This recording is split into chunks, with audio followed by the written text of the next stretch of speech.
नमस्कार, मैं हूं जल्पा क्षत्रिय और आप देख रहे हो राष्ट्र प्रथम।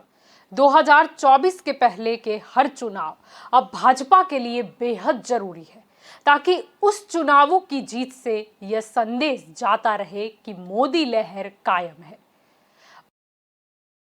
नजदीक में हो रहे गुजरात चुनाव की आज हम बात करेंगे।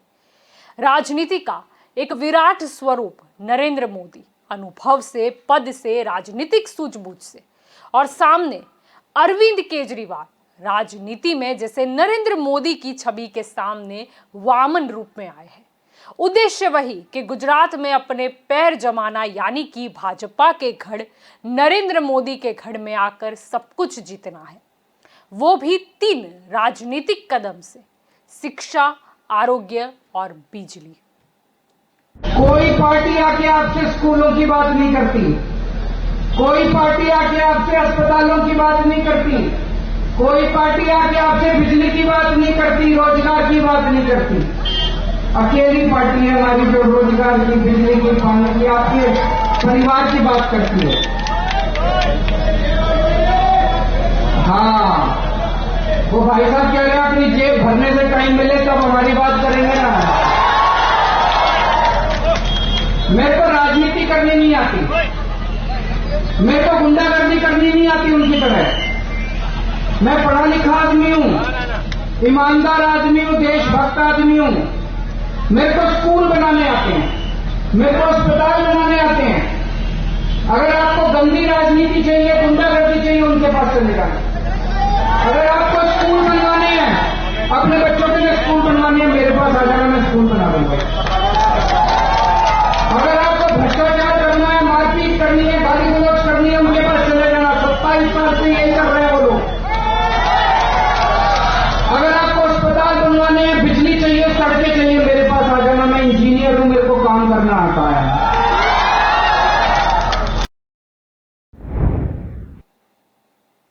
वैसे भाजपा ने केजरीवाल के इन्हीं मुद्दों को फ्री की रेवड़ी कहा था। आजकल हमारे देश में मुफ्त की रेवड़ी बांटकर वोट बटोरने का कल्चर लाने की भरसक कोशिश हो रही है। ये रेवड़ी कल्चर देश के विकास के लिए बहुत घातक है। इस रेवड़ी कल्चर से देश के लोगों को और खास करके मेरे युवाओं को बहुत सावधान रहने की जरूरत है। तो फ्री की रेवड़ी शब्द पर केजरीवाल ने भी पलटवार किया था। मुझ पर आरोप लगाए जा रहे हैं कि केजरीवाल फ्री की रेवड़ियां बांट रहा है, केजरीवाल फ्रीबीज दे रहा है, मुझे भद्दी भद्दी गालियां दी जा रही है, मेरा मजाक उड़ाया जा रहा है। आज मैं देश के लोगों से पूछना चाहता हूं कि मैं क्या गलत कर रहा हूं। दिल्ली के गरीबों के बच्चे, मिडिल क्लास के बच्चों को मैं सरकारी स्कूलों में शानदार शिक्षा दे रहा हूं, लेकिन फ्री में शिक्षा दे रहा हूं। मैं लोगों से पूछना चाहता हूं कि क्या मैं फ्री की रेवड़ियां बांट रहा हूं या देश की नींव रख रहा हूं। दिल्ली के सरकारी स्कूलों में 18 लाख बच्चे पढ़ते हैं। इन 18 लाख बच्चों का भविष्य अंधकार में था अभी तक। हमारी सरकार बनी थी उसके पहले जैसे देश भर में सरकारी स्कूलों का बेड़ा गर्क है, देश भर में सरकारी स्कूलों की बुरी हालत है, वैसे ही दिल्ली के सरकारी स्कूलों की हालत थी। पढ़ाई होती नहीं थी, सरकारी सारे स्कूल टूटे फूटे पड़े थे, दीवारें टूटी हुई थी, छतें चू रही थी, ब्लैक बोर्ड था नहीं, डेस्क नहीं थे, नीचे बैठे रहते थे बच्चे, उनकी कोई पढ़ाई नहीं होती थी। 18 लाख बच्चों का भविष्य बर्बाद था। आज अगर हमने इन 18 लाख बच्चों का भविष्य अच्छा कर दिया, अगर मैं इन बच्चों को अच्छी शानदार शिक्षा दे रहा हूं लेकिन फ्री में दे रहा हूं, तो मैं क्या गुनाह कर रहा हूं। सरकारी स्कूलों में पहली बार आजादी के बाद से पहली बार 75 साल में पहली बार 99% से ज्यादा नतीजे आए हैं। मैं अगर अपनी बड़ाई खुद करूं तो कहा जाएगा कि केजरीवाल खुद अपनी बड़ाई कर रहा है, लेकिन नतीजे 99% से ज्यादा नतीजे आए हैं सरकारी स्कूलों के। प्राइवेट स्कूलों को भी पीछे छोड़ दिया। पिछले कुछ सालों में 4 लाख बच्चों ने दिल्ली के प्राइवेट स्कूलों से नाम कटा के सरकारी स्कूलों में भर्ती हुए हैं। ये कोई छोटी बात नहीं है। आज गरीबों के बच्चे आईआईटी के अंदर कंप्यूटर, मैकेनिकल इंजीनियरिंग की पढ़ाई पढ़ रहे हैं, नीट के पेपर पास करके डॉक्टरी की पढ़ाई पढ़ रहे हैं। एक लड़का है गगन, उसके पिताजी कार्डबोर्ड बनाने, गत्ते के डिब्बे बनाने की फैक्ट्री में मजदूरी का काम करते हैं। कोरोना में वो नौकरी भी छूट गई, 15,000 रुपए महीने कमाया करते थे। आज गगन का एडमिशन आईआईटी धनबाद में कंप्यूटर इंजीनियरिंग में हुआ है। उससे पूछ के देखिए कि क्या केजरीवाल फ्री की रेवड़ियां बांट रहा है या देश का भविष्य बना रहा है। अब ऐसे तो कहा जाता है कि भाजपा हिंदुत्व के नाम पर ही आगे आई है, और यह भी कहा जाता है कि भाजपा अपने सामने वाले दलों पर अक्सर धर्म विरोधी होने का आरोप लगाती रहती है।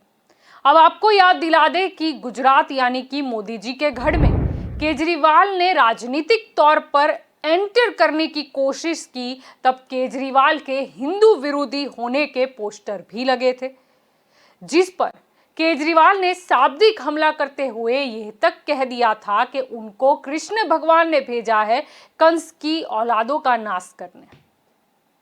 मेरा जन्म जन्माष्टमी के दिन हुआ था। जिस दिन मेरा जन्म हुआ था उस दिन जन्माष्टमी थी, श्री कृष्ण जन्माष्टमी। और मुझे भगवान ने एक स्पेशल काम दे के भेजा है, ये इन कंस की औलादों का नाश करने के लिए, इनका सफाया करने के लिए। ये जितने कंस की औलाद हैं, जितने भ्रष्टाचारी हैं, जितने गुंडे हैं, जनता को इनसे मुक्ति दिलाने के लिए हम सारे मिलके भगवान के इस काम को पूरा करेंगे। भगवान हमारे साथ है, लोग हमारे साथ हैं, जनता बदलाव चाहती है, उसकी वजह से ये पूरी तरह से बौखलाए हुए हैं। मैं इनको कहना चाहता हूं, आप केजरीवाल से नफरत कर लो, लेकिन भगवान के खिलाफ अगर इस तरह के अपशब्द लिखोगे तो जनता बर्दाश्त करने वाली नहीं है। जय श्री राम, जय श्री राम, जय श्री कृष्ण, जय श्री कृष्ण।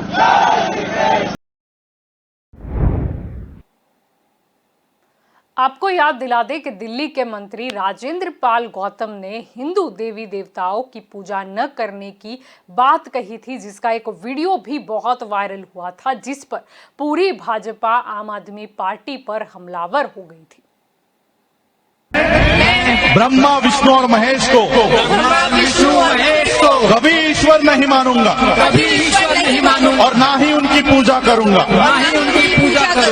मैं राम और कृष्ण को ईश्वर नहीं मानूंगा, और ना ही उनकी कभी पूजा करूंगा। मैं गौरी गणपति आदि हिंदू धर्म के किसी भी देवी देवताओं को नहीं मानूंगा, और ना ही उनकी पूजा करूंगा। हालांकि आम आदमी पार्टी ने बाद में खुद की पार्टी हिंदू विरोधी नहीं है यह साबित करने का प्रयास किया, लेकिन भाजपा आज भी ये सब भुलाना नहीं चाहती। इसीलिए भाजपा ने ट्विटर पर एक वीडियो शेयर करते हुए लिखा है कि ये आप ही का भूत है, पीछा नहीं छोड़ेगा। मैं राम और कृष्ण को ईश्वर नहीं मानूंगा, और ना ही उनकी कभी पूजा करूंगा। मैं गौरी गणपति आदि हिंदू धर्म के किसी भी देवी देवताओं को नहीं मानूंगा, और ना ही उनकी पूजा करूंगा।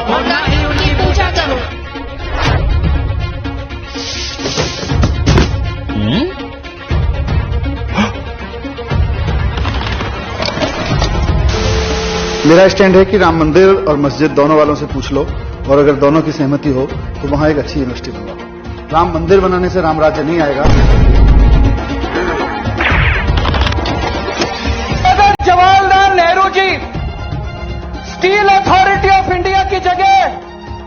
मंदिर बना देते तो क्या इस देश का विकास हो सकता था?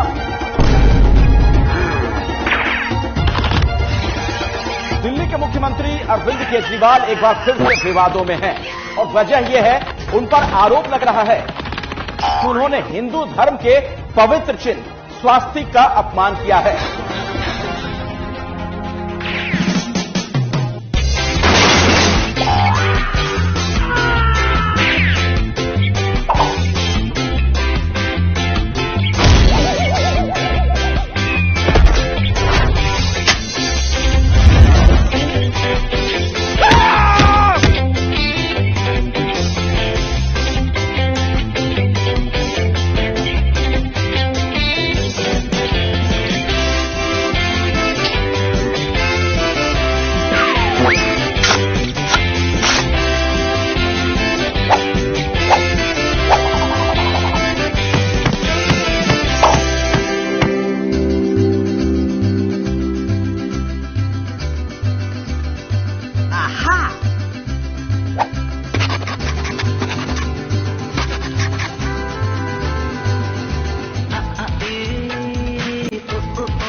केजरीवाल आए दिन वैसे गुजरात के दौरे पर होते हैं, लेकिन जब वह बड़ौदा आए थे तब उनके सामने मोदी मोदी के नारे लगे थे और जिसके सामने आम आदमी पार्टी के कार्यकर्ताओं ने भी केजरीवाल केजरीवाल के नारे लगाए थे।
मोदी मोदी के जो नारे लगे थे उस पर भी केजरीवाल ने कुछ टिप्पणी की थी। वडोदरा पे मैं एयरपोर्ट पे उतरा और वहाँ पे 30-40 लोग थे। उन 30-40 लोगों ने मेरे सामने नारे लगाए, मोदी मोदी मोदी। अभी गुजरात के अंदर माहौल ऐसा बन गया है कि भारतीय जनता पार्टी को बहुत जबरदस्त तकलीफ होने वाली है। कहते थे कि इनकी 66 सीट ऐसी है अर्बन एरियाज में जहां बीजेपी कभी नहीं हारी, ऐसा क्या कहा जाता था। इस बार उन 66 सीट पे भी आप देखना काफ़ी तकलीफ इनको होने वाली है। वो सारी सीट नहीं जीत रहे वो लोग, तो जाहिर तौर पे ये लोग मेरे खिलाफ नारे तो लगवाएंगे ही, घर थोड़ी बैठेंगे। 30-40 आदमी भेज के नारे लगवा के कहते हैं कि। दूसरी चीज एक बड़ी इंटरेस्टिंग है, जब भी राहुल गांधी जी गुजरात आए इन्होंने उनके सामने नारे नहीं लगाए। बीजेपी वाले भी कांग्रेस वाले भी केजरीवाल के खिलाफ दोनों मिलकर नारे लगाते हैं। दोनों इकट्ठे हो गए, दोनों मुझे गाली देते हैं, दोनों मेरे पीछे पड़े हुए हैं। अब आपको वह किस्सा भी याद दिला दे जब केजरीवाल गुजरात आए थे, एक ऑटो चालक के घर खाना खाने गए थे और बाद में वही जो शख्स था वो मोदी जी जब ट्रेन का उद्घाटन करने आए थे तब भाजपा का खेस पहने दिखे थे। पहले ऑटो चालक बोलते थे कि वह केजरीवाल के फैन हैं और फिर बाद में वही ऑटो चालक ने कहा कि वह तो वर्षों से मोदी जी के आशिक है। यही बताता है कि ये लड़त कहां से कहां तक की है। नमस्ते सर, मेरा नाम विक्रम दंतानी है। मैं आपका बहुत बड़ा फैन हूँ। मैंने आपकी वीडियो सोशल मीडिया पे देखी थी, जो आप पंजाब में ऑटो रिक्शा ड्राइवर के घर खाना खाने गए थे। मैं भी एक गुजराती हूँ, मेरे घर क्या खाना खाने आओगे सर? जरूर आएंगे। Thank you. पंजाब के ऑटो वाले के घर गए थे। पंजाब के ऑटो वाले भी प्यार करते हैं, गुजरात के ऑटो वाले भी प्यार करते हैं।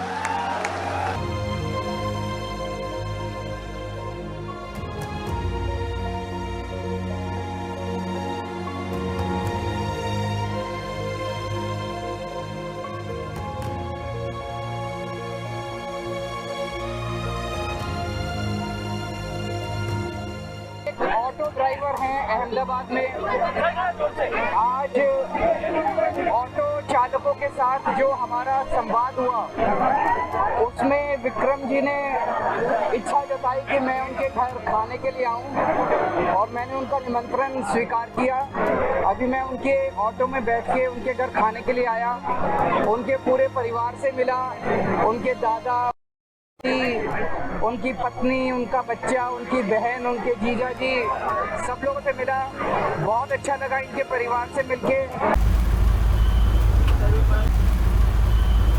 खुद की मर्जी से आया हूँ और मैं पहले से मोदी साहब का तो बहुत बड़ा आशिक रहा हूँ। जब से वोट डालना सीखा है मैंने, तब से हमारा वोट सिर्फ बीजेपी के ही गया है, किसी और के जाता ही नहीं है।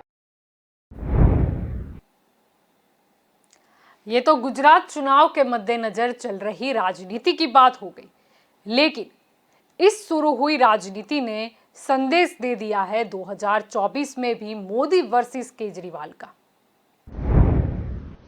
तो इन पूरी घटनाओं से कहीं ना कहीं यह भी साबित होता है कि दरअसल अगला जो चुनाव होगा 2024 का लोकसभा, वो आम आदमी party versus Bharatiya Janata party होगा। मोदी वर्सेस केजरीवाल का चुनाव होगा और हम लड़ेंगे। एक बात बहुत स्पष्ट दोपहर में भी बोला था, फिर बोल रहा हूं, अब ना तो आपसे केजरीवाल रुकने वाले हैं और ना ही आपसे शिक्षा और स्वास्थ्य का मॉडल रुकने वाला है। हमारा काम नहीं रुकेगा। आप बंद कीजिए हमारे स्वास्थ्य मंत्री को, आप कार्रवाई कीजिए शिक्षा मंत्री के ऊपर, लेकिन दिल्ली का कोई काम रुकेगा। अब ये तो स्पष्ट है कि आम आदमी पार्टी का जो गोल है वो कहां तक का क्लियर है, वो समझ में आता है। लेकिन मुद्दा ये भी है कि अगर हम बात करते हैं भाजपा के दिग्गज नेता और अभी प्रधानमंत्री पद पर जो विराजमान है नरेंद्र मोदी, उनके सामने अगर केजरीवाल को लड़ना है तो फिर केजरीवाल को कितने राज्यों में जीत दर्ज करनी होगी, या फिर कहीं ना कहीं केजरीवाल गुजरात में इसीलिए आए हैं क्योंकि उन्हें पता है कि जब गुजरात मॉडल पर ही मोदी जी दिल्ली पहुंचे थे तो जरूरी है पहले गुजरात को हासिल करना, गुजरात को जीतना। गुजरात में हालांकि केजरीवाल की बात करें और नरेंद्र मोदी की बात करें तो नरेंद्र मोदी की जो अनुभव है या लोग उन्हें कितने लंबे अरसे से जानते हैं, उस हिसाब से उनका एक विराट स्वरूप है, एक मोदी लहर है। और अगर हम केजरीवाल की बात करते हैं, भले ही वो दिल्ली के मुख्यमंत्री है, लेकिन गुजरात की जनता के लिए वो एक नए नेता है। इसीलिए देखना यही रहेगा कि विराट के सामने ये वामन की लड़ाई आखिरकार क्या रूप लेती है। तो ये भी देखना रहा कि 2024 में कौन किसे सह और मात देता है। और शायद सह और मात के दाव को खेलने से पहले जरूरी होगा कि हर चुनाव में कहीं ना कहीं भाजपा वर्सेस आम आदमी पार्टी दिखाई दे, और तभी वो प्यादे बनेंगे जिससे कोई भी दल दूसरे दल को सह और मात दे सकेगा। तो ये हमारी स्पेशल रिपोर्ट थी। नमस्कार।